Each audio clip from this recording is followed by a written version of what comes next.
واقعا ګرمي ډیره ده خو بیا هم کرکټ همیشه په ګرمۍ موسم کې او موږ چې هر چیرته هم لاړ شو ګرمي ډیره زیاته وي خو لوبغاړي ټول عادت شوي مهمه خبره دا وه زموږ راتګ دلته ډیر مهم و چې موږ ډیر مخکې راغلو 10-12 ورځې مخکې تر څو موږ د دې ګرمۍ سره ځان بلد کړو د دغه او ویکټو سره ځان بلد کړو چې څنګه لوبه باید موږ ترسره کړو نو شکر الحمدلله تر اوسه پورې هر څه ښه روان دي پریکټس تمریناتونه ښه روان دي سی ګروپ کې واقعا لږ T20 دا هر یو لوبډله کولی شي یو بل ته ماتې ورکړي لکه څنګه چې نن تاسو وکړه د ویسټ انډیز او PNG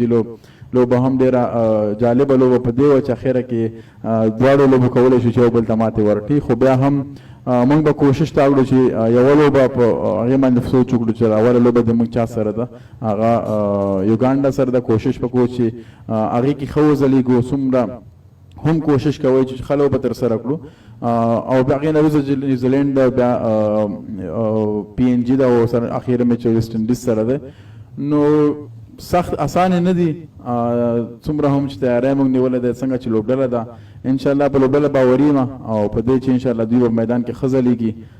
ښې لوبې به ترسره کوي او بله خبره افغانستان کې خلک واقعا ډېر ناوخته وایي خو ښه خبر دا چې مانځه ته به ټول راپسې د خیره